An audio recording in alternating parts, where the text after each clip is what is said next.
Hello students, welcome to మనలో excellence YouTube channel. ఈరోజు మనం ఈనాడు ఇండియన్ ఎక్స్ప్రెస్ పిఐబి అనాలిసిస్ని డిస్కస్ చేయడం జరుగుతుంది. స్టూడెంట్స్, డేట్ వచ్చేసి 30th and 31st ఆగస్ట్ 2 రోజుల్లో కవర్ అయినటువంటి కరెంట్ అఫైర్స్ని కూడా మనం డిస్కస్ చేయడం జరుగుతుంది. మరి ఈ video both English medium students and Telugu medium students ఎవరైతే కనుక తెలుగులో ఎక్స్ప్లెనేషన్ వినాలనుకుంటుందో వాళ్ళందరికీ కూడా ఉపయోగపడుతుంది. యాజ్ యూజువల్గా మన యొక్క వీడియో ఫార్మాట్ అనేది ఈ యొక్క వీడియోలో ఫస్ట్ మనం యూపీఎస్సీలో వచ్చినటువంటి ప్రీవియస్ ఇయర్ క్వశ్చన్ డిస్కస్ చేయడం జరుగుతుంది. దాని తర్వాత మీకు ఇచ్చేటటువంటి assignment, then editorials, one liners, map activity, quiz ఈ ఫ్లోలో ఉంటుంది స్టూడెంట్స్. సో మరి ఈరోజు ప్రీవియస్ ఇయర్ క్వశ్చన్ ఏందో ఫస్ట్ మనం చూసిన తర్వాత then will discuss about the assignment. So UPSC 2019లో మనకి ఎన్విరాన్మెంట్ రిలేటెడ్ ఈ క్వశ్చన్ రావడం జరిగింది. ఇదేంటంటే, in the context of which one of the following are the terms pyrolysis and plasma gasification mentioned. So ఈ కింది వాటిలో దేనికి సంబంధించి పైరోలసిస్ అండ్ ప్లాస్మా గ్యాసిఫికేషన్ అనేది రిలేటెడ్గా ఉంటుంది? మీరు కమెంట్ చేయండి స్టూడెంట్స్. ఓకే, సో మరి ఈరోజు మీకు ఇచ్చేటటువంటి అసైన్మెంట్ ఏంటంటే, ఈ యొక్క అసైన్మెంట్ కానీ నేను మీకు ఇచ్చేటటువంటి ప్రీవియస్ ఇయర్ క్వశ్చన్ కానీ క్విజ్ కానీ సో ఆన్సర్ చేయండి స్టూడెంట్స్. ఇది మీకు ఏమవుతుందంటే యాక్టివ్ రీకాల్ అవుతుందన్నమాట. అంటే సో మీరు ఇలా క్వశ్చన్స్కి ఆన్సర్ చేయడం అనేది ప్రాక్టీస్ చేస్తే మీరు ఎక్కువ గుర్తుంచుకునే అవకాశం ఉంటుంది. ఎప్పుడైనా సరే రీకాలింగ్ అనేది 2 టైప్స్ ఉంటుంది, active recall and passive recall. Active recall method follow అయితే కనుక మీకు ఇన్ఫర్మేషన్ ఎక్కువ రోజులు గుర్తుండే అవకాశం ఉంటుంది. యాక్టివ్ రీకాల్ నథింగ్ బట్ మనం చదివింది గుర్తు తెచ్చుకోవడానికి ట్రై చేయడం. ఓకే, సో ఈరోజు అసైన్మెంట్ ఏంటంటే, right A short note on UN guidelines on access to social justice for people with disabilities. అంటే పీపుల్ విత్ డిజేబిలిటీస్, దివ్యాంగ్స్ ఉంటారు కదా, వీళ్ళకి సామాజిక న్యాయం కోసం ఈ యొక్క ఐక్యరాజ్య సమితి కొన్ని గైడ్లైన్స్ రిలీజ్ చేయడం జరిగింది. దానిపైన కమెంట్, మీరు ఆ గైడ్లైన్స్ ఏందో రాయండి. ఓకే, సో ఈరోజు మనం ఎడిటోరియల్లో డిస్కస్ చేయబోయేది ఫస్ట్ వన్, చైనా అనేది కూడా తన యొక్క ఆర్థిక విధానాలను ఏ విధంగా మార్చుకుంటుంది అని మనం డిస్కస్ చేస్తాం. దెన్ ఈ యొక్క దేశం మొత్తానికి కూడా కామన్గా ఒకటే రకమైనటువంటి ఈ యొక్క ఓటర్ జాబితా, ఎలక్టోరల్ రోల్ని కేంద్ర ప్రభుత్వం ప్రతిపాదించింది, దాని గురించి. దాని తర్వాత ఇప్పుడు భారతదేశ ఆర్థిక వ్యవస్థ ఎదుర్కొంటున్నటువంటి డిమాండ్ మరియు సప్లై సమస్యల గురించి మనం డిస్కస్ చేస్తాం. దెన్ వన్ లైనర్స్లో ఇక్కడ మెన్షన్ చేసినటువంటి ఈ యొక్క 7 ఆర్టికల్స్ని కూడా మనం డిస్కస్ చేయడం జరుగుతుంది స్టూడెంట్స్. సో ఫస్ట్ వన్ ఏంటంటే, China strategy of economic self Reliance. ఈ ఆర్టికల్ మొత్తం కూడా సమ్మరీ ఏంటంటే స్టూడెంట్స్, గతంలో చైనా అనేది ఎక్కువగా ఈ యొక్క ఎగుమతులపైన ఆధారపడేది. ఈ ఎగుమతులు ఎవరికి ఎక్కువ చేసేవాళ్ళు? ఎవరికంటే యుఎస్ఏకి, దాంతోపాటు యూరోప్కి. ఈ కోవిడ్ వల్ల, దాంతోపాటు కోవిడ్ కన్నా ముందు ఉన్నటువంటి కొన్ని పరిస్థితుల్లో ఈ యొక్క అమెరికా నుండి కానీ యూరోప్ నుండి కానీ ఈ యొక్క చైనా వస్తువులకు తీవ్రమైనటువంటి ఇబ్బందులు తలెత్తాయి. కాబట్టి రీసెంట్గా చైనా ఏం చేసిందంటే, తన యొక్క ఆర్థిక అభివృద్ధికి ఎగుమతులపైన ఆధారపడడం కాకుండా తన దేశంలోనే తన యొక్క మార్కెట్ని, అంటే డొమెస్టిక్ మార్కెట్ని వృద్ధి చేయాలి, దానిపైన కాన్సన్ట్రేట్ చేస్తూ ఆ డొమెస్టిక్ మార్కెట్ అనేది ఈ యొక్క ఎక్స్పోర్ట్ మార్కెట్ని సపోర్ట్ చేసే విధంగా ఉండాలని చెప్పేసి చైనా ప్రభుత్వం ఈ యొక్క పాలసీస్ని డెవలప్ చేస్తుంది స్టూడెంట్స్. దాన్నే మనం డ్యూయల్ సర్క్యులేషన్ అంటాం. ఏమంటారు? Dual circulation. దాని గురించి మనం ఇప్పుడు డిస్కస్ చేస్తాం. సో ఇది ఈరోజు మనకి ఇండియన్ ఎక్స్ప్రెస్లో వచ్చినటువంటి ఆర్టికల్ స్టూడెంట్స్, ఆత్మనిర్భర్ చైనా అనేది. ఓకే, మరి ఇందులో ఫస్ట్ వన్ మన లెసన్ ప్లాన్ చూసినట్టయితే కనుక ఫస్ట్ మనం ఏం డిస్కస్ చేస్తామంటే, చైనా యొక్క ప్రపంచ ఆర్థిక వ్యవస్థలో ఈ యొక్క డామినెంట్ పొజిషన్కి ఏ విధంగా వచ్చింది అని డిస్కస్ చేస్తాం. దాని తర్వాత ఈ యొక్క వెస్టర్న్ కంట్రీస్, యూరోప్ కానీ లేదా అమెరికా కానీ, వాళ్ళ యొక్క యాటిట్యూడ్ అనేది చైనా పైన ఏ విధంగా చేంజ్ అయింది, ఎందుకు చేంజ్ అయింది, అంటే పాజిటివ్ యాటిట్యూడ్ నుంచి నెగిటివ్ యాటిట్యూడ్కి ఈ దేశాలు ఎందుకు వచ్చాయో డిస్కస్ చేస్తాం. దాని తర్వాత ఈ యొక్క కోవిడ్ పరిస్థితులు అంతకుముందు ఉన్నటువంటి పరిస్థితులకి ఇంకా తోడవడం వల్ల ఈ యొక్క ప్రపంచ వాణిజ్య సంబంధాలు అనేవి చాలా దెబ్బతిన్నాయి. మరి మన భారతదేశంలో ఎలాంటి చేంజెస్ వచ్చినాయి, దాని తర్వాత చైనాలో ఎలాంటి చేంజెస్ వచ్చినాయి అనేది మనం ఈ ఆర్టికల్లో డిస్కస్ చేద్దాం స్టూడెంట్స్. ఫస్ట్, చైనా ప్రపంచ ఆర్థిక వ్యవస్థలో ఒక కీలక దేశంగా ఏ విధంగా ఎదిగింది అని చూద్దాం. ఓకే, సో ఈ యొక్క 1990s 1990లో వచ్చినటువంటి ఈ యొక్క ఎప్పుడైతే కనుక కోల్డ్ వార్ ఎండ్ అయిందో, కోల్డ్ వార్ ఎవరి మధ్యలో జరిగింది? USA and USSR. ఎప్పుడైతే కనుక యుఎస్ఎస్ఆర్ డిజింటిగ్రేషన్, యుఎస్ఎస్ఆర్ విచ్ఛిన్నం జరిగిందో అప్పుడు కోల్డ్ వార్ ఎండ్ అయిపోయిన తర్వాత అప్పుడున్నటువంటి గ్లోబలైజేషన్, ప్రపంచీకరణ వల్ల ఎక్కువగా లాభం పొందింది ఎవరంటే చైనా అనమాట.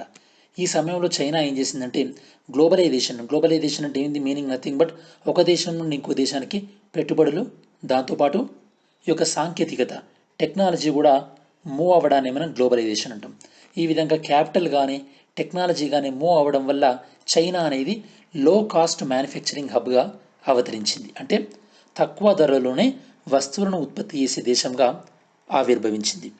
దాని తర్వాత అలా చైనాలో తయారైనటువంటి వస్తువులు ఈ యొక్క అమెరికా మార్కెట్ని, యూరోపియన్ మార్కెట్లని, జపాన్ మార్కెట్లని, ఈ మార్కెట్లో ఉన్నటువంటి కన్స్యూమర్స్ని ఆధారంగా చేసుకొని ఈ యొక్క చైనా తన యొక్క ఎక్స్పోర్ట్ని స్టార్ట్ చేసింది. ఈ విధంగా చైనా అనేది ఒక శక్తివంతమైనటువంటి ఆర్థిక వ్యవస్థగా ఎదిగింది. అంటే చైనా ఎదగడానికి ప్రధానంగా తోడ్పడినటువంటి విషయం ఏంది? గ్లోబలైజేషన్. అందుకోసమే చైనా ఎప్పుడైనా సరే గ్లోబలైజేషన్ని సపోర్ట్ చేస్తుంది. ఎందుకంటే గ్లోబలైజేషన్ అనేది చైనాకి చాలా ఉపయోగపడింది కాబట్టి. మరి దాని తర్వాత ఎప్పుడైతే కనుక ఈ యొక్క చైనా కంపెనీల నుండి కాంపిటీషన్ యూరోపియన్ కంపెనీలకు పెరిగిందో అప్పుడు ఈ యొక్క యూరోపియన్ కంపెనీలు అనేవి ఈ యొక్క ప్రపంచీకరణ పైన, గ్లోబలైజేషన్ పైన నమ్మకాన్ని కోల్పోయి ఈ యొక్క గ్లోబలైజేషన్ని ఒక అపనమ్మక భావంతో చూడడం స్టార్ట్ చేశాయి. దానివల్ల ఏమైందంటే ఈ యొక్క వెస్టర్న్ కంట్రీస్ అంటే యూరోప్ కానీ అమెరికా కానీ ప్రొటెక్షనిజం విధానాలు ఫాలో అయ్యాయి. ప్రొటెక్షనిజం అంటే మీనింగ్ ఏంది? రక్షణాత్మక విధానాలు అంటే మీనింగ్ ఏంది అంటే విదేశీ పెట్టుబడులను అంతగా ప్రోత్సహించకపోవడం, స్వదేశీ పెట్టుబడులను ప్రోత్సహించడం, దాంతోపాటు విదేశీ దిగుమతులపైన ఎక్కువగా పన్నులను వసూలు చేయడం, దీన్నే మనం ప్రొటెక్షనిజం అంటారు. దానితో పాటు ఏదైతే కనుక ఎక్కువ సాఫ్ట్వేర్ పెట్టుబడుల్లో కానీ లేదా పెద్ద పెద్ద కంపెనీలను టేక్ ఓవర్ చేసే విషయంలో చైనా నుండి ఏ పెట్టుబడులు వస్తున్నాయో వాటిని జాగ్రత్తగా గమనించడం వీళ్ళు స్టార్ట్ చేశారు. ఓకే, మరి ఈ తరుణంలో ఆబ్వియస్గా చైనా అనేది గ్లోబలైజేషన్కి సపోర్ట్ ఇస్తూ వచ్చింది. ఎందుకంటే ఆ గ్లోబలైజేషన్ వల్ల అంటే ప్రపంచీకరణ వల్ల చైనా అనేది వివిధ రకాలైనటువంటి ప్రయోజనాలను పొందింది కాబట్టి. ఈ సందర్భంలో ఎప్పుడైతే కనుక అమెరికా అనేది చైనీస్ ప్రొడక్ట్స్ పైన ఎక్కువగా ఇంపోర్ట్ టారిఫ్స్ని అంటే ఇంపోర్ట్ డ్యూటీస్ని విధించడం స్టార్ట్ చేసిందో అప్పుడు చైనా అనేది ఈ యొక్క అమెరికాను క్రిటిసైజ్ చేయడం స్టార్ట్ చేసింది. ఎందుకని? అమెరికా అనేది ఈ యొక్క గ్లోబలైజేషన్ రూల్స్ని ఫాలో అవ్వడం లేదు అని. అఫ్కోర్స్ చైనా ఏదైనా గ్లోబల్ రూల్స్ను ఫాలో అయిందా? చైనా సౌత్ చైనా సీని ఆక్యుపై చేసింది. ఫిలిప్పైన్స్ విషయంలో ఇంటర్నేషనల్ కోర్ట్ ఆఫ్ జస్టిస్ చెప్పినా కూడా చైనా వినలేదు. చైనా ఒకవైపు అంతర్జాతీయ చట్టాలను ఉల్లంఘిస్తూ అదే అంతర్జాతీయ సాంప్రదాయాలను వేరే దేశాలు గౌరవించాలని అనుకుందన్నమాట. మరి ఇప్పుడు చైనా ప్రధానంగా ఎలాంటి సమస్యలు ఎదుర్కొంటుంది లాస్ట్ కొన్ని సంవత్సరాల నుండి? ఈ యొక్క యుఎస్ఏతోని, దాంతోపాటు యూరోప్తోని, జపాన్తోని ఈ దేశాలలో చైనా యొక్క పెట్టుబడులకు కానీ చైనా యొక్క వస్తువులకు కానీ కాంపిటీషన్ స్టార్ట్ అయింది స్టూడెంట్స్. మరి ఇలా చైనాతోని అమెరికాకు కానీ లేదా యూరోప్కు కానీ ఆర్థిక సంబంధాలు ఎక్కువ అవుతున్నటువంటి దృష్టిలో ఈ కమర్షియల్ రిలేషన్స్ అనేది సెక్యూరిటీకి అంటే భద్రతకి ఏదైనా ముప్పు తీసుకొస్తుందా అని చాలామంది ఆలోచించేటటువంటి సమయంలోనే ఆల్రెడీ సెక్యూరిటీ రీజన్స్ వల్ల అంటే జియో పొలిటికల్ కాంపిటీషన్ అంటే ఈ యొక్క ఏషియా పెసిఫిక్ ప్రాంతంలో ఆధిపత్యం కోసం ప్రయత్నిస్తున్నటువంటి సమయంలో దీనివల్ల అమెరికా చైనా యొక్క ఆర్థికపరమైనటువంటి ఈ యొక్క సంబంధాలు కూడా ఎఫెక్ట్ అయింది. అంటే స్టార్టింగ్ ఏమనుకున్నామంటే ట్రేడ్ వల్ల సెక్యూరిటీ ఎఫెక్ట్ అవుతుందేమో అనుకున్నాం, కాకపోతే రివర్స్ జరిగింది. ఏంది? సెక్యూరిటీ వల్ల ట్రేడ్ రిలేషన్స్, వర్తక వాణిజ్యాలు ప్రభావితం అయిపోయి అమెరికా చైనాల మధ్యలో వర్తక వాణిజ్యం తీవ్రమైనటువంటి సవాళ్ళను ఎదుర్కొంటుంది స్టూడెంట్స్. మరి ఇది మనకు ఉన్నటువంటి మన సిట్యుయేషన్. మరి కోవిడ్ ఇన్ఫెక్షన్ వచ్చిన తర్వాత ఇంకా పరిస్థితి చాలా దారుణంగా తయారైంది. ఏ విధంగా? ఎప్పుడైతే కనుక కోవిడ్ సంక్షోభంలో చాలా దేశాలు రియలైజ్ అయినాయి. ఏమని? మనం ఈ యొక్క వైద్య పరికరాలు, చాలా అత్యవసరమైనటువంటి వైద్య పరికరాల మీద మనం చైనా పైన విపరీతంగా ఆధారపడ్డాం, ఫార్మాస్యూటికల్స్ విషయంలో కూడా చైనా పైన విపరీతంగా ఆధారపడ్డాం అని చెప్పేసి చాలా దేశాలు కూడా చైనా నుండి తమ దేశాల్లోకి పెట్టుబడులను తిరిగి తీసుకువెళ్ళడం స్టార్ట్ చేశారు స్టూడెంట్స్. ఓకే, ఈ సందర్భంలో వీళ్ళు ఎక్కువగా ఈ గ్లోబలైజేషన్ ఏదైతే కనుక ఇదివరకు జరిగిందో ఆ గ్లోబలైజేషన్కి రివర్స్ ట్రెండ్ని అన్ని దేశాలు కూడా ఎంకరేజ్ చేయడం జరిగింది. ఇంకా జపాన్ అయితే ఏం చెప్పిందంటే కనుక, ఏవైతే కనుక చైనాలో ఉన్నటువంటి జపాన్ కంపెనీలు ఉన్నాయో వాళ్ళకి జపాన్ ఆఫర్ కూడా ఇచ్చింది, మీరు చైనా నుండి బయటకు వచ్చి వేరే దేశంలో కనుక మీ వ్యాపార కార్యకలాపాలను తరలించినట్టయితే కనుక మీకు మేము ప్రోత్సాహకాలు ఇస్తామని చెప్పేసి కూడా అనౌన్స్ చేయడం జరిగింది. మరి ఇదే సందర్భంలో భారతదేశంలో ఎలాంటి మార్పులు జరిగినాయి? ఇండియా కూడా ఆత్మనిర్భర్ భారత్ అనే దానికి ఈ యొక్క పాలసీని తీసుకోవడం జరిగింది స్టూడెంట్స్. దీనివల్ల ఈ యొక్క ఆర్థిక స్వావలంబన, దాంతోపాటు మన భారతదేశంలోనే ఇంకా వస్తువుల తయారీకి ప్రభుత్వం ప్రోత్సాహం ఇస్తుందని చెప్పింది. సో ఇండియా కూడా చైనా లాగానే ఈ యొక్క గ్లోబలైజేషన్ వల్ల బెనిఫిట్ పొందినటువంటి దేశమే. కాకపోతే ఈ యొక్క ఇండియా అనేది అంతర్జాతీయ ఈ యొక్క ఆర్థిక రంగంలో ఉన్నటువంటి అవకాశాలను ఉపయోగించుకోలేకపోవడం వల్ల మన భారతదేశం ప్రపంచ ఆర్థిక వ్యవస్థగా ఎదగలేకపోయింది. దాంతోపాటు మన భారతదేశంలో ఎకనామిక్ రిఫార్మ్స్ అనేవి చైనాలో ఎకనామిక్ రిఫార్మ్స్ అమలు చేసిన తర్వాత ఆల్మోస్ట్ ఆల్ ఒక దశాబ్దం తర్వాత మన భారతదేశంలో అమలు చేయడం జరిగింది. ఈ విధంగా కూడా కొద్దిగా లేట్ అయిందని చెప్పొచ్చు. సో ఇప్పుడు మరి కోవిడ్ తర్వాత చైనా అవలంబిస్తున్నటువంటి వైఖరిలో తేడా ఏమొచ్చిందంటే, ఎస్పెషల్లీ వ్యాపార వాణిజ్య విషయంలో చైనా కూడా అర్థమైంది. ఏమని? మన పెట్టుబడుల్ని వేరే దేశం వాళ్ళు ఆహ్వానించట్లేదు, కాబట్టి మనం ఎక్కువ రోజులు ఎగుమతులపైన ఆధారపడి మన ఆర్థిక వ్యవస్థని మనం కంటిన్యూ చేయలేం. కాబట్టి మనం కూడా ఆత్మనిర్భర్ పాలసీని ఫాలో అవ్వాలంటే, వర్డ్ వేరే అయినప్పటికీ కూడా చైనా వాళ్ళు ఫాలో అవుతుందంటే ఏంటంటే డ్యూయల్ సర్క్యులేషన్. డ్యూయల్ సర్క్యులేషన్ అంటే ఏంటంటే బేసికలీ ఫస్ట్ డొమెస్టిక్ మార్కెట్, అంటే విత్ ఇన్ చైనాలో మార్కెట్ని ఎంకరేజ్ చేయాలి.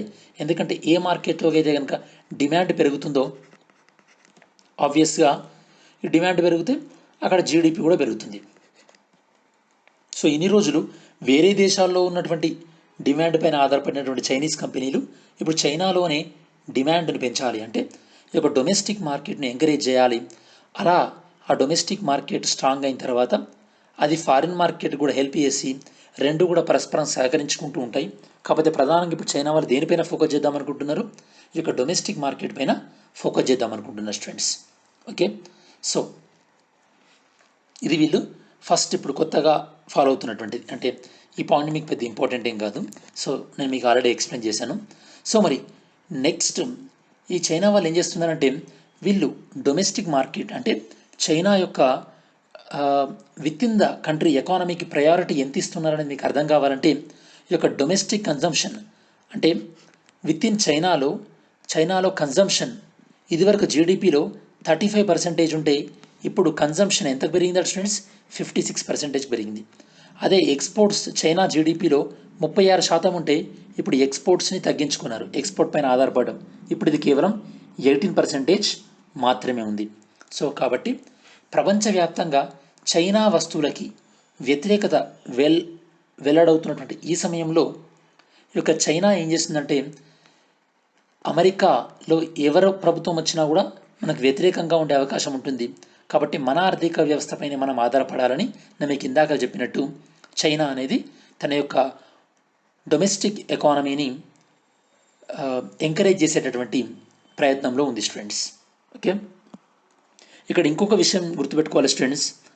ఈ సందర్భంలో ఈ యొక్క చైనా ఏదైతే కనుక తన యొక్క ఫ్లాగ్షిప్ ప్రోగ్రామ్, తన యొక్క మెయిన్ ప్రోగ్రామ్ ఏదైతే ఉందో బెల్ట్ అండ్ రోడ్ ఇనిషియేటివ్, దానికి కూడా ఇబ్బంది వచ్చింది స్టూడెంట్స్. ఎందుకంటే దీనికి ఫండింగ్ లేదు. చాలా దేశాలు కూడా మేము ఈ ప్రాజెక్టులను భరించలేము, మీరు ఈ ప్రాజెక్టు ద్వారా ఇచ్చినటువంటి లోన్ ఏదైతే ఉందో దాన్ని మాకు కన్సెషన్ ఇవ్వండి, కొద్ది తక్కువ చేయండి, లేకపోతే లోన్ను మీరు గ్రాంట్ లాగా అంటే ఫ్రీగా ఇచ్చినట్టు భావించండి అని చెప్పేసి చాలా దేశాలు కూడా అప్లికేషన్ పెట్టుకుంటున్నాయి. కాబట్టి ఇప్పుడు చైనా ఫాలో అవుతున్నటువంటి బెల్ట్ అండ్ రోడ్ ఇనిషియేటివ్ కూడా పెద్ద సవాల్ ఎదురైందని మనం చెప్పొచ్చు స్టూడెంట్స్. సో మనం ఈ ఆర్టికల్లో ఓవరాల్గా చైనా ఏ విధంగా ప్రపంచ ఆర్థిక వ్యవస్థలో శక్తివంతమైన దేశంగా ఆవిర్భవించింది, దాని తర్వాత ఈ యొక్క చైనా పైన వెస్టర్న్ కంట్రీస్కి వాళ్ళ యొక్క యాటిట్యూడ్ ఏ విధంగా చేంజ్ అయింది, కోవిడ్ వల్ల వచ్చినటువంటి మార్పులేంది ప్రపంచవ్యాప్తంగా, మరి మన భారతదేశ ఆర్థిక వ్యవస్థలో ఎలాంటి మార్పులు వచ్చినాయి, చైనా తన యొక్క పాలసీస్ని ఏ విధంగా మార్చుకుంటుంది అనేది మనం డిస్కస్ చేయడం జరిగింది students. Second one, common electoral roll. Electoral roll అంటే ఓటర్ జాబితా స్టూడెంట్స్. ఇక్కడ మీకు బాగా అర్థం చేసుకోవాలి ఏంటంటే మన భారతదేశంలో ఎన్నికలు కండక్ట్ చేసేది ఇద్దరు ఎలక్షన్ కమిషనర్స్ ఉంటారు students. Central election commission, state election commission. Central election commission యొక్క ప్రధానమైనటువంటి బాధ్యతలు ఏంటంటే conducting election to president, conducting elections to vice president and conducting elections to Lok Sabha, Rajya Sabha and assembly MLA elections, that means council MLC elections, వీటిని conduct చేస్తుంది. State election commission Panchayati Raj institutions, దాంతోపాటు మున్సిపాలిటీకి ఎన్నికలు conduct చేస్తుంది స్టూడెంట్స్. సో కొన్ని రాష్ట్రాలలో ఈ యొక్క కేంద్ర ఎన్నికల సంఘం నిర్వహించే ఎన్నికలకు, దాంతోపాటు రాష్ట్ర ఎన్నికల సంఘం నిర్వహించే ఎన్నికలకు కూడా ఒకే రకమైనటువంటి ఓటర్ జాబితా ఉంది. కొన్ని రాష్ట్రాలలో అయితే కనుక ఈ రెండు ఓటర్ల జాబితాలు వేరే వేరే విధంగా ఉంది. ఇప్పుడు కేంద్ర ప్రభుత్వం ఎలాంటి స్టెప్స్ తీసుకోబోతుందంటే ఈ యొక్క కేంద్ర ఎన్నికల సంఘం, దాంతోపాటు రాష్ట్ర ఎన్నికల సంఘం వీళ్ళు ఇద్దరు కండక్ట్ చేసేటటువంటి ఎలక్షన్స్కి ఒకే రకమైనటువంటి ఈ యొక్క ఓట్ల జాబితా ఉండాలి, ఎలక్టోరల్ రోల్ ఉండాలన్నటువంటి ప్రతిపాదనతో ముందుకు వస్తున్నారు.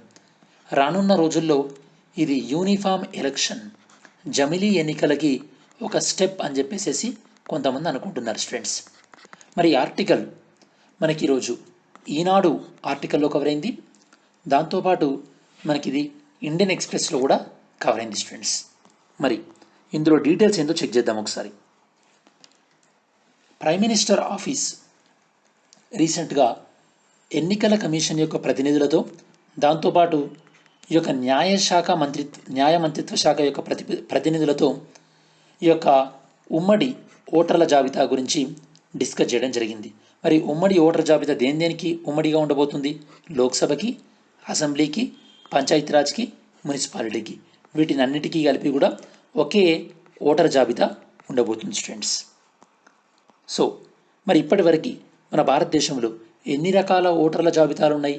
నేను మీకు ఇందాక చెప్పినట్టు ఓటర్ జాబితా అనేది కొన్ని రాష్ట్రాలలో పార్లమెంటరీ అసెంబ్లీ ఎన్నికలకు వేరే ఉంది, పంచాయతీ మున్సిపల్ ఎలక్షన్స్కి వేరే ఉంది. ఎందుకంటే మనకి ఇప్పుడు ఎలక్షన్ కమిషన్ ఆఫ్ ఇండియా అనేది పార్లమెంటరీ ఎన్నికలు నిర్వహిస్తుంది, అదే స్టేట్ ఎలక్షన్ కమిషన్ అనేది లోకల్ బాడీ ఎలక్షన్స్ని నిర్వహిస్తుంది. కాబట్టి నేను మీకు ఇందాక చెప్పినట్టు ఎలక్షన్ కమిషన్ ఆఫ్ ఇండియా ఎవరికి ఎన్నికలు నిర్వహిస్తుంది? President, vice president, parliament and state అసెంబ్లీస్కి. అదే స్టేట్ ఎలక్షన్ కమిషన్ ఎవరికి ఎన్నికలు నిర్వహిస్తుందో నేను మీకు ఆల్రెడీ ఎక్స్ప్లెయిన్ చేశాను స్టూడెంట్స్. ఈ రెండు ఎన్నికల సంఘానికి కూడా వాళ్ళు ఓటర్ జాబితాలను తయారు చేసేటటువంటి అధికారం ఉంది. అందువల్ల కొన్ని రాష్ట్రాల్లో ఇలా వేరే లిస్టులు ఉన్నాయన్నమాట. మరి అన్ని రాష్ట్రాల్లో ఇలా సపరేట్ లిస్టులు ఉన్నాయంటే కేవలం కొన్ని రాష్ట్రాల్లోనే ఇలా లోకల్ బాడీకి ఒక ఓటర్ జాబితా, అదే కేంద్ర ఎన్నికల సంఘం నిర్వహించే ఎన్నికలకి ఇంకో ఓటర్ జాబితా ఉంది. మిగతా రాష్ట్రాలలో ఒకటే ఉంది స్టూడెంట్స్. మరి ఏ రాష్ట్రాలలో ఇలా కామన్గా వేరువేరుగా ఉందంటే కొన్ని రాష్ట్రాలు, ఫర్ ఎగ్జాంపుల్ కేరళ కానీ, మధ్యప్రదేశ్ కానీ, ఒడిస్సా కానీ, ఈ రాష్ట్రాల్లో వేరుగా ఉంది స్టూడెంట్స్. ఓకే, ఇందాక మీకు చెప్పినట్టు యూపీ, ఉత్తరాఖండ్, ఒడిస్సా ఈ అన్ని రాష్ట్రాల్లో కూడా ఈ యొక్క EC rolls for local body polls అంటే అన్ని రాష్ట్రాలలో ఎక్సెప్ట్ ఈ రాష్ట్రాలలో తప్ప అన్ని రాష్ట్రాల్లో కూడా ఈ యొక్క కేంద్ర ఎన్నికల సంఘం రూపొందించేటటువంటి ఓటర్ జాబితా, మరియు రాష్ట్ర ఎన్నికల సంఘం కూడా కేంద్ర ఎన్నికల సంఘం ఉపయోగించే ఓటర్ జాబితానే ఉపయోగిస్తున్నారు. అంటే ఈ రెండింటికి కూడా ఓటర్ జాబితా అనేది కామన్గానే ఉందన్నమాట. సో మరి ఇప్పుడు ఎందుకు ఈ విధంగా కేంద్ర ప్రభుత్వం ఈ యొక్క ఉమ్మడి ఓటర్ జాబితాని ప్రతిపాదిస్తుంది? ఎందుకంటే ఇప్పుడు కేంద్ర ప్రభుత్వంలో ఉన్నటువంటి బీజేపీ పార్టీ ఎన్నికల మేనిఫెస్టోలో ఇది చెప్పడం జరిగింది. దాంతోపాటు నేను మీకు ఇందాక చెప్పినట్టు ఈ యొక్క సైమల్టేనియస్ ఎలక్షన్ జమిలీ ఎన్నికల్లో ఇది ఒక స్టార్టింగ్ స్టెప్గా కూడా కొంతమంది చూస్తున్నారు. దాంతోపాటు దీనివల్ల చాలా ఎఫర్ట్, శక్తి, దాంతోపాటు ఎక్స్పెండిచర్ కూడా సేవ్ అవుతుంది. ఎందుకంటే ఒకే ఓటర్ లిస్ట్ని 2 సార్లు తయారు చేయడం అనేది మనం దాన్ని కాపీ చేయడం లాగానే ఉంటుంది, కానీ దానికి ఎక్స్పెండిచర్ వేస్ట్ తప్ప పెద్ద ఉపయోగం లేదని చాలామంది అభిప్రాయం స్టూడెంట్స్. ఇదే అభిప్రాయాన్ని లా కమిషన్ 2015లో తన యొక్క 255th రిపోర్ట్లో ఇచ్చింది. దాంతోపాటు ఎలక్షన్ కమిషన్ కూడా 1999లో 2004లో కూడా ఇలాంటి ఒపీనియన్నే వ్యక్తం చేయడం జరిగింది స్టూడెంట్స్. ఓకే, సో మరి ఇది బాగానే ఉంది. మరి దీన్ని ప్రభుత్వం ఎలా ఇంప్లిమెంట్ చేయబోతుందంటే ప్రభుత్వం ముందు ఇప్పుడు 2 రకాలైనటువంటి అవకాశాలు ఉన్నాయి. ఫస్ట్ వన్ ఏంటంటే మన ఇండియన్ కాన్స్టిట్యూషన్లోని ఆర్టికల్ 243K, ఆర్టికల్ 243ZAను అమెండ్ చేయడం. ఈ ఆర్టికల్ ఏం చెప్తున్నాయి? ఈ ఆర్టికల్ ఏంటంటే ఈ యొక్క స్థానిక సంస్థలకి ఓటర్ల జాబితాను తయారు చేసేటటువంటి అధికారాన్ని రాష్ట్ర ఎన్నికల కమిషనర్కి ఇవ్వడం జరిగింది స్టూడెంట్స్. ఓకే, వీటిని అమెండ్ చేయడం ద్వారా సో కేంద్ర ఎన్నికల సంఘం ఏదైతే కనుక ఓటర్ల జాబితాను తయారు చేస్తుందో దాన్ని ఖచ్చితంగా రాష్ట్రాలు ఫాలో కావాలని చేయొచ్చు. దీనికి కాన్స్టిట్యూషన్ అమెండ్మెంట్ ఉంటుంది. లేదా ఈ యొక్క ప్రతి రాష్ట్రానికి కూడా ఆ రాష్ట్రం ఎన్నికలు ఎలా నిర్వహించాలనేటటువంటి ఒక చట్టం ఉంటుంది కదా, రాష్ట్రాలను కన్విన్స్ చేసి రాష్ట్రాలు ఆ చట్టాలని ఈ యొక్క సవరించడం ద్వారా కేంద్ర ఎన్నికల సంఘం యొక్క ఓటర్ జాబితాని రాష్ట్ర ఎన్నికల సంఘం కూడా ఉపయోగించవచ్చు అని చెప్పేసి రాష్ట్రం చట్టం చేయొచ్చు. ఈ విధంగా ఈ యొక్క 2 ఆప్షన్స్ను ఉపయోగించుకొని కేంద్ర ప్రభుత్వం దీన్ని ముందుకు తీసుకువెళ్ళేటటువంటి అవకాశం ఉంది స్టూడెంట్స్. సో ఇక్కడ మీకు క్వశ్చన్ స్టూడెంట్స్, ఆంధ్రప్రదేశ్ స్టూడెంట్స్ అయితే కనుక ఆంధ్రప్రదేశ్ స్టేట్ ఎలక్షన్ కమిషనర్ ఎవరు ఆన్సర్ చేయండి. తెలంగాణ అయితే కనుక తెలంగాణ స్టేట్ ఎలక్షన్ కమిషనర్ ఎవరు ఆన్సర్ చేయండి students. Third one, demand and supply problem. ఇందులో మనం డిస్కస్ చేయబోయేది ఏంటంటే స్టూడెంట్స్, భారత ఆర్థిక వ్యవస్థలో ఈ యొక్క క్రెడిట్ రుణం విషయంలో 2 విధాలుగా ప్రాబ్లం ఉంది. ఒకటేమో సప్లై సైడ్ నుంచి ప్రాబ్లం ఉంది, అంటే సప్లై రుణాలు ఇవ్వడానికి బ్యాంకులు రెడీ ఉన్నాయి కానీ ఎవరు తీసుకోవట్లేదు. ఇంకొకటి డిమాండ్ సైడ్ ప్రాబ్లం ఉంది, అంటే డిమాండ్ పెద్దగా లేదు. ఈ ఆర్టికల్ మీకు ఈజీగా అర్థం కావాలంటే ఫస్ట్ మీరు ఒకటి గుర్తుపెట్టుకోండి స్టూడెంట్స్, మన భారతదేశ ఆర్థిక వ్యవస్థలో ధర, ప్రైస్ అనేది ఇద్దరు నిర్ణయిస్తారు. ఎవరు? ఒకరు డిమాండ్, ఒకటి సప్లై. సప్లైను కంట్రోల్ చేసేది ఎవరు అంటే గవర్నమెంట్ ఆఫ్ ఇండియా. డిమాండ్ని కంట్రోల్ చేసేది ఎవరు students? RBI. Very very important. Okay, so ఇది బేసిక్ థింగ్ అనేది. మరి చూద్దాం స్టూడెంట్స్, ఇది మనకి ఈరోజు ఇండియన్ ఎక్స్ప్రెస్లో వచ్చినటువంటి ఎడిటోరియల్ అన్నమాట. Reserve bank of India Shaktikant Das ఏమన్నారంటే బ్యాంకులు రిస్క్ను ఎక్కువ తీసుకోవట్లేదు, దీనివల్ల రుణాలు బ్యాంకులో ఎక్కువ ఇవ్వట్లేదు, లోన్స్ ఎవరికి ఇవ్వట్లేదు. మరి లోన్స్ ఇవ్వకపోతే ఎకనామిక్ యాక్టివిటీ, ఆర్థికపరమైనటువంటి కార్యకలాపాలు జరుగుతాయా? జరగవు. ఇది ఆర్బీఐ గవర్నర్ అన్నటువంటి మాట. అఫ్కోర్స్ దానికి సపోర్ట్గా కొన్ని డేటా కూడా ఉందనుకోండి, అది వేరే విషయం. బ్యాంకర్స్ ఏముంటున్నారు, మేము లోన్స్ ఇవ్వడానికి రెడీ ఉన్నాం, కాకపోతే లోన్స్కి డిమాండ్ లేదని బ్యాంకర్స్ అంటున్నారు. సో ఇప్పుడు మనం డేటాను చూసినట్టయితే కనుక బ్యాంకుల్లో ఉన్నటువంటి డిపాజిట్లు ఆల్మోస్ట్ లాస్ట్ ఇయర్ ఇదే టైంతో కంపేర్ చేస్తే 11% పెరిగింది. అంటే మీనింగ్ ఏంది? బ్యాంకుల దగ్గర డిపాజిట్లు పెరుగుతున్నాయంటే లోన్స్ అంత పెద్దగా పెరగట్లేదని. సో డిపాజిట్లు 11% పెరిగితే లాస్ట్ ఇయర్ గత సంవత్సరంలో ఈ టైంతో కంపేర్ చేస్తే బ్యాంకులు ఇచ్చినటువంటి లోన్లు మాత్రం ఎంత పర్సెంటేజ్ మాత్రమే పెరిగినాయి? 5.5% మాత్రమే పెరిగింది. దీన్ని బట్టి మనం చెప్పొచ్చు ఏమని, సో డిపాజిట్లు పెరిగినంతగా లోన్స్ పెరగట్లేదని చెప్పేసి. దాంతోపాటు బ్యాంకులు ఈ యొక్క గవర్నమెంట్ సెక్యూరిటీస్, గవర్నమెంట్ బాండ్లలో ఆల్మోస్ట్ ఆల్ తమ మొత్తం ఇన్వెస్ట్మెంట్లలో 21% ఇన్వెస్ట్మెంట్లు కూడా, అంటే బ్యాంకుల దగ్గర 100 రూపాయలు ఉంటే అందులో 20 రూపాయలు ప్రభుత్వ బాండ్లలోనే ఇన్వెస్ట్ చేశారు. అంటే మిగతా ఎంత ఉన్నాయి బ్యాంకుల దగ్గర అప్పులు ఇవ్వడానికి? కేవలం 80 రూపాయలు మాత్రమే ఉన్నాయి. ఇందులో ఎందుకు ఇన్వెస్ట్మెంట్ చేశారు 20 రూపాయల దాంట్లో? ఎందుకంటే అవి కేంద్ర ప్రభుత్వ బాండ్లు కాబట్టి ఖచ్చితంగా మనీ అనేది వస్తుంది. కాబట్టి ఇవన్నీ మనకి ఏం చెప్తున్నాయి?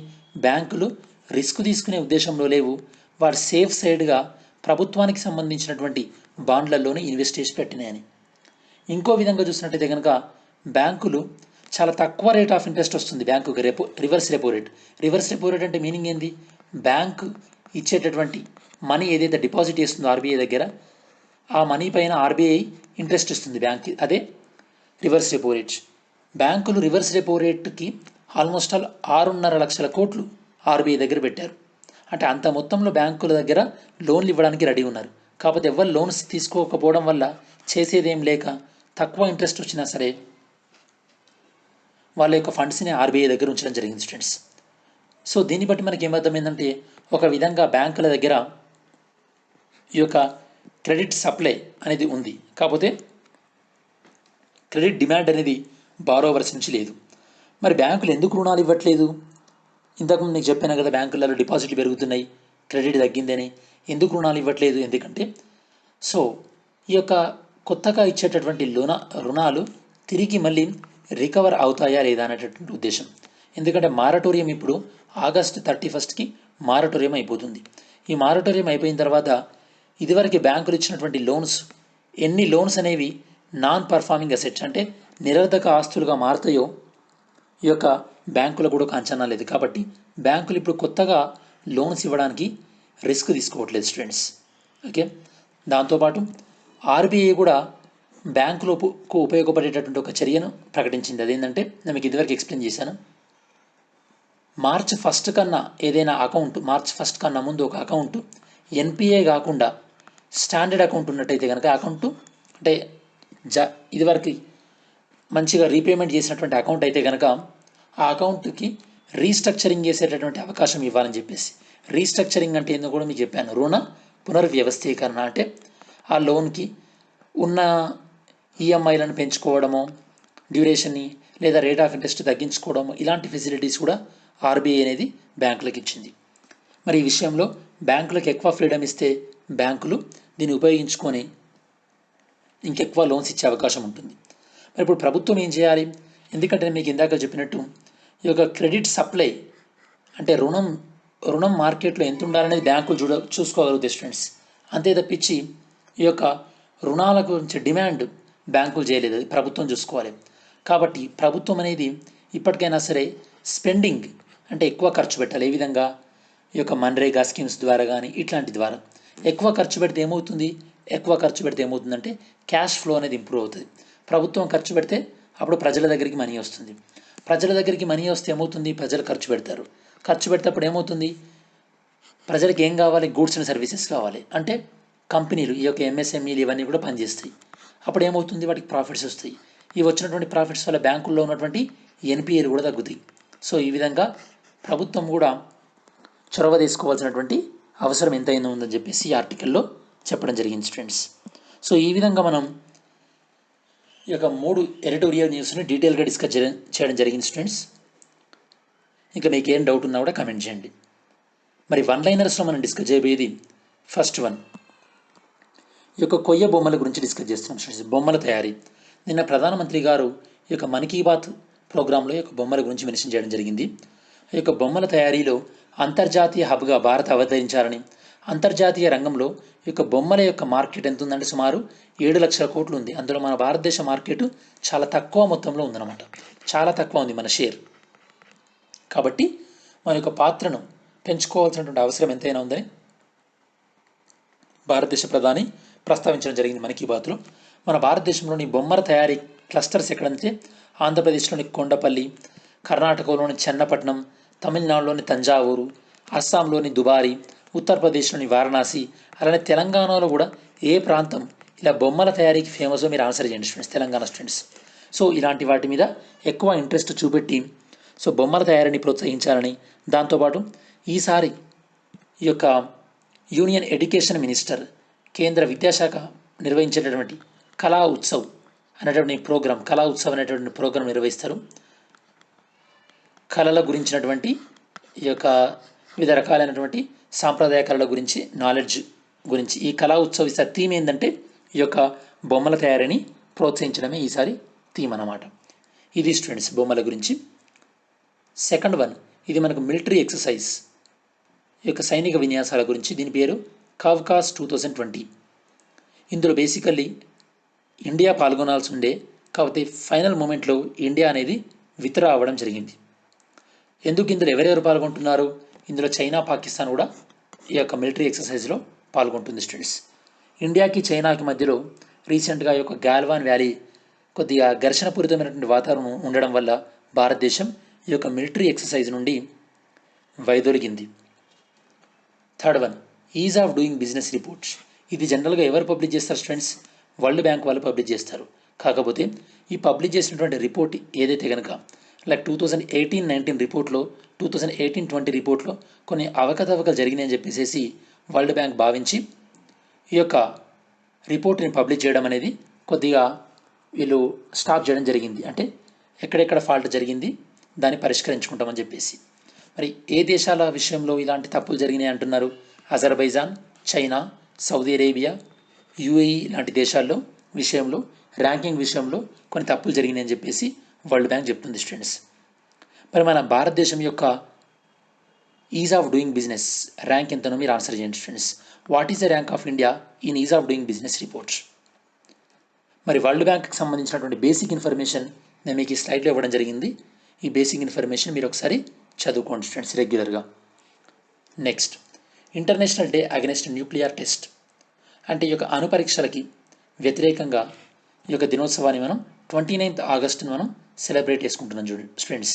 ఎందుకంటే 2009లో మనం ఎప్పుడైతే కనుక ఐక్యరాజ్య సమితి యొక్క 64వ సమావేశంలో 29th ఆగస్టుని ఈ యొక్క అణుపరీక్షల యొక్క వ్యతిరేక దినంగా ఫాలో అవ్వాలి అని చెప్పేసి ఈ యొక్క తీర్మానాన్ని ఆమోదించడం జరిగింది. ఆ తీర్మానం నెంబర్ ఎంత అంటే రిజల్యూషన్ 64/35. మనకు ఈ రిజల్యూషన్ నెంబర్ అవసరం లేదు, జస్ట్ డేట్ 29th ఆగస్ట్ గుర్తుపెట్టుకుంటే సరిపోతుంది స్టూడెంట్స్. మరి ఈ తీర్మానాన్ని స్టార్ట్ చేసిన ఎవరు దీన్ని ప్రతిపాదించారంటే కజకిస్తాన్ ప్రతిపాదించడం జరిగింది. ఎందుకు? ఆ దేశంలోని ఈ యొక్క సెమీ పలానిటింగ్ అనేటువంటి న్యూక్లియర్ టెస్ట్ సైట్ ఏదైతే ఉందో దాన్ని క్లోజ్ చేసిన తర్వాత దానికి గుర్తుగా ఈ యొక్క కజకిస్తాన్ అనేది దీన్ని ప్రతిపాదించడం జరిగింది స్టూడెంట్స్. సో ప్రపంచవ్యాప్తంగా న్యూక్లియర్ టెస్టుని కంప్లీట్గా బ్యాన్ చేయడానికి అని చెప్పేసి comprehensive nuclear test ban treaty సిటీబీటీని తీసుకురావడం జరిగింది. ఎప్పుడు?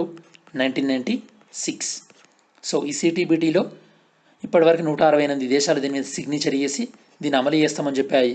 కాకపోతే ఏ దేశాలైతే కనుక న్యూక్లియర్ వెపన్స్ని కలిగి ఉన్నాయో ఆ దేశాలు వీటిపైన సిగ్నేచర్ చేస్తేనే అప్పుడు దీనికి వ్యాలిడ్ ఉంటుంది, అదర్వైజ్ దీనికి పెద్ద వ్యాలిడ్ ఏం ఉండదు స్టూడెంట్స్. అంటే అణు ఆయుధాలు కలిగినటువంటి కొన్ని దేశాలు ఈ యొక్క అగ్రిమెంట్ మీద సిగ్నేచర్ చేయలేదు, దానివల్ల అది ఇప్పటికీ కూడా ఇంక ఇంప్లిమెంట్లోకి రావట్లేదు. Next one, AREAS website. First మీకు ఏరియస్ అంటే ఫుల్ ఫామ్ ఏందో తెలియాలి స్టూడెంట్స్. ఏరియస్ అంటే full form association of renewable energy agencies of states. అంటే వివిధ రాష్ట్రాల్లో కూడా పునరుత్పాదక సంస్థలు ఉంటాయి కదా స్టూడెంట్స్.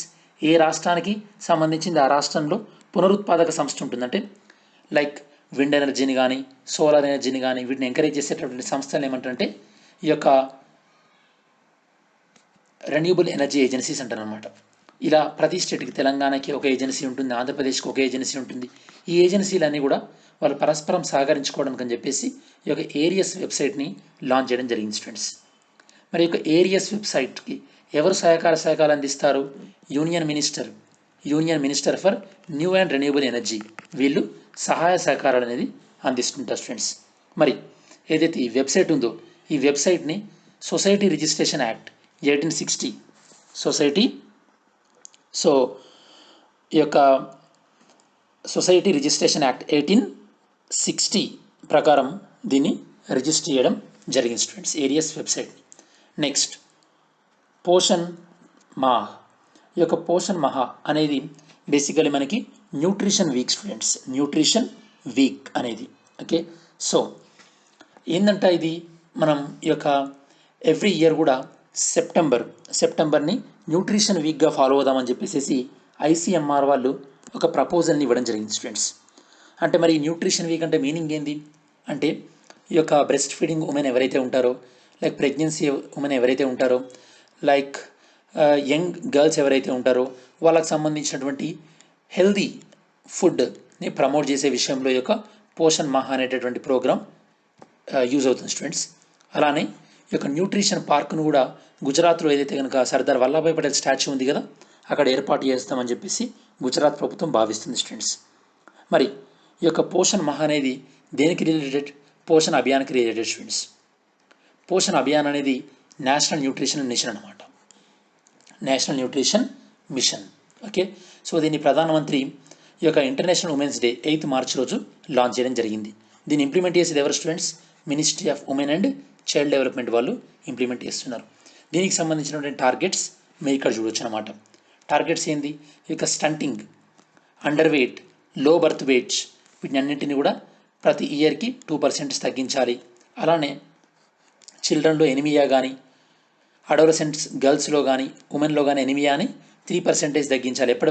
ఎవ్రీ ఇయర్ ఎప్పటి వరకు? 2022 వరకు ఇలా తగ్గిస్తూ ఉండాలని చెప్పేసి ఇది టార్గెట్ పెట్టుకోవడం జరిగింది students. Next, national sports day సందర్భంగా నేషనల్ స్పోర్ట్స్ అవార్డ్స్ ఇచ్చేటటువంటి ప్రైజ్ మనీని పెంచడం జరిగింది. ఈ పెంచినటువంటి ప్రైజ్ మనీని మీరు ఈ స్లైడ్లో చూడొచ్చు. నోట్స్లో కూడా మీరు చెక్ చేసుకోవచ్చు ఫ్రెండ్స్. ఈ స్లైడ్ ఎలాగో మీకు నోట్స్లో ఉంటుంది కాబట్టి. So next, map activity students. ఈ యొక్క మ్యాప్ యాక్టివిటీలో మనం లాస్ట్ టైం ఫోకస్ చేసినటువంటిది ఈ మ్యాప్ యాక్టివిటీ ఎంతో చూద్దాం students. Locate Kargat waterfall on map. Kargat waterfall అనేది ఎక్కడుందని మిమ్మల్ని లొకేట్ చేయమన్నాను. ఇది ఎక్కడుందంటే స్టూడెంట్స్ బీహార్లో ఉంటుంది. ఇది ఆల్మోస్ట్ ఆల్ బీహార్కి యూపీకి మధ్యలో బార్డర్లో ఉంటుందని మనం చెప్పొచ్చు స్టూడెంట్స్. ఓకే, సో మరి ఇది ఏ యానిమల్కి ఫేమస్ అంటే క్రొకడైల్కి చాలా ఫేమస్ స్టూడెంట్స్. ఇక్కడ క్రొకడైల్కి చాలా ఫేమస్ దీన్ని. సో క్రొకడైల్ ఎకో టూరిజం స్పాట్గా కూడా బీహార్ ప్రభుత్వం డెవలప్ చేయబోతుంది. ఈరోజు మ్యాప్ యాక్టివిటీ మీ క్వశ్చన్ ఏంటంటే ఆర్సాండ్ స్ట్రేట్, దాంతోపాటు గల్ఫ్ ఆఫ్ బాత్నియా, దీన్ని మీరు అట్లాస్లో లొకేట్ చేయండి. అలానే ఈ యొక్క ఆర్సాండ్ స్ట్రేట్ అనేది ఏ రెండు దేశాల మధ్యలో ఉంది, దీన్ని మీరు అట్లాస్లో చెక్ చేయండి స్టూడెంట్స్. Next, quiz. నిన్నటి వీడియోలో క్విజ్ క్వశ్చన్స్కి ఆన్సర్స్ ఎంతో చూద్దాం. డిఫెన్స్ మినిస్ట్రీ రీసెంట్గా ఎన్ని కోస్టల్ జిల్లాలో, దాంతోపాటు ఇంటర్నేషనల్ బార్డర్ ఉన్నటువంటి జిల్లాలో ఈ యొక్క ఎన్సీసీ క్యాంపుల్ని ప్రోత్సహిస్తామని చెప్పారు. ఆన్సర్ ఏంటంటే 173 స్టూడెంట్స్. సెకండ్ వన్, బాసెల్ 3 నిబంధనలకు సంబంధించి రైట్ ఆన్సర్ ఏంది? ఇవి international regulatory accord that introduce set of reforms design to enhance banking regulatory framework. అంటే బ్యాంకింగ్ వ్యవస్థకి సంబంధించినటువంటి ఇవి నియమాలు. Right. Presently, India follows Basel 3 norms. No students, India following the Basel 2 norms only. So answer is 1 only. Third one, NASA అనేది ఈ యొక్క psyche మిషన్ని ఎప్పటి వరకు ప్లాన్ చేస్తుంది? సైకీ మిషన్ అంటే మీకు తెలుసు స్టూడెంట్స్, మార్స్ జూపిటర్ మధ్యలో ఆస్ట్రాయిడ్స్ ఉంటాయి. అందులో ఒక రకమైనటువంటి ఆస్ట్రాయిడే ఈ యొక్క సైకీ ఆస్ట్రాయిడ్ అనమాట. దీనికి రీచ్ అవ్వడానికి నాసా ఏ సంవత్సరం వరకు రీచ్ అవ్వాలనుకుంటున్నారు అంటే 2022 వరకు students. Fourth one, prime minister employment generation programme సంబంధించినటువంటి రైట్ ఆన్సర్ ఏంది? దీన్ని ఇంప్లిమెంట్ చేసేది KVIC, Khadi village industries commission. Right answer. ఎవరైనా సరే 18 years పైన ఉన్న వాళ్ళు దీనికి ఎలిజిబుల్ అప్లై. Right answer. దీనికి no income ceiling for setting up projects. ఈ ప్రాజెక్ట్స్కి ఇందులో ఇన్కమ్స్ అంటే ఇంత ఇన్కమే ఉండాలని ఇన్కమ్ సీలింగ్ ఏం లేదు. ప్రాజెక్ట్ ఇంత వ్యయంలోనే ఉండాలని ఏం లేదు. సో 3 స్టేట్మెంట్స్ కూడా రైటే students. Fifth one, UN's international day of remembrance and tribute to the victims of terrorism. అంటే తీవ్రవాదంలో మరణించినటువంటి వ్యక్తులకు గుర్తుగా మనం ఫాలో అయ్యేటటువంటి రోజు ఏంది అని మిమ్మల్ని క్వశ్చన్ అడగడం జరిగింది. 21st August. Sixth one, try food project దేనికి సంబంధించిందంటే ఇక ట్రైబల్స్ యొక్క ఆదాయాన్ని వృద్ధి చేసేటటువంటి ప్రాజెక్ట్ ఇది. ఏ విధంగా ఈ యొక్క అడవుల్లో ఉన్నటువంటి ప్రొడక్ట్స్ ఏవైతే ఉంటుందో వాటిని ట్రైబల్స్ అమ్ముకోవడం ద్వారా. దీన్ని మరి ఎవరు లాంచ్ చేస్తున్నారు? ఫుడ్ ప్రాసెసింగ్ ఇండస్ట్రీ, దాంతోపాటు మినిస్ట్రీ ఆఫ్ ట్రైబల్ ఎఫర్స్ దీన్ని లాంచ్ చేయడం జరిగింది. So answer is both A and B. Seventh, Teesta river అనేది ఏ స్టేట్లో స్టార్ట్ అవుతుంది? Answer is Sikkim students. మరి ఈరోజు క్విజ్ క్వశ్చన్ ఏదో చూద్దాం. First one, national commission on population దీని ప్రకారము భారతదేశంలో సో ఏ సంవత్సరం వరకు భారతదేశం జనాభాలో ఈ యొక్క మహిళల సంఖ్య ఎక్కువగా ఉండబోతుందని ప్రిడిక్ట్ చేస్తున్నారు. సెకండ్ వన్, టెంజింగ్ నార్వే అవార్డుకి సంబంధించినటువంటి రైట్ ఆన్సర్ ఏందో మీరు పిక్ చేయండి students. Sorry, incorrect answer, wrong answer. Third one, ఈ యొక్క ఏ దేశం రీసెంట్గా బ్లాక్ సీ నల్ల సముద్రం ప్రాంతంలో ఈ యొక్క న్యాచురల్ గ్యాస్ నిక్షేపాలను కనుక్కున్నట్టు అనౌన్స్ చేయడం జరిగింది. ఫోర్త్ వన్, అటల్ బిమిత్ వ్యక్తి కళ్యాణ్ యోజన దీనికి సంబంధించిన రైట్ స్టేట్మెంట్ ఏందో చెక్ చేయండి స్టూడెంట్స్. ఫిఫ్త్ వన్, రీసెంట్గా కొత్త ఎలక్షన్ కమిషనర్గా అపాయింట్ అయినటువంటి వ్యక్తి ఎవరు? Sixth one, Srisailam hydro electricity project ఏ రివర్ పైన ఉంది? చాలా మీకు easy. Seventh one, Rajiv Khel Ratna awards so ఇందులో ఉన్నటువంటి ఎవరికి రాజీవ్ ఖేల్రత్న అవార్డ్ 2020లో రాలేదు అని అడుగుతున్నారు స్టూడెంట్స్. ఓకే, ఇది స్టూడెంట్స్ ఈరోజు మనకి న్యూస్ పేపర్ అనాలిసిస్ మొత్తం కూడా. మరి ఈ వీడియో మీకు నచ్చినట్టయితే కనుక లైక్ చేయండి, మీ ఫ్రెండ్స్కి ఉపయోగపడుతుంది అనుకుంటే షేర్ చేయండి. మీరు షేర్ చేస్తే కనుక మీ ఫ్రెండ్స్కి ఉపయోగపడుతుంది. దాంతోపాటు మన యొక్క ఎఫర్ట్ కూడా ఎవరైతే కనుక కోచింగ్ తీసుకునేటటువంటి పరిస్థితి లేదో వాళ్ళకు ఉపయోగపడుతుంది స్టూడెంట్స్. మరి మన ఛానల్కి సబ్స్క్రైబ్ చేసుకున్నట్టయితే కనుక సబ్స్క్రైబ్ చేసుకోండి students. Thanks for watching this video. See you in next video.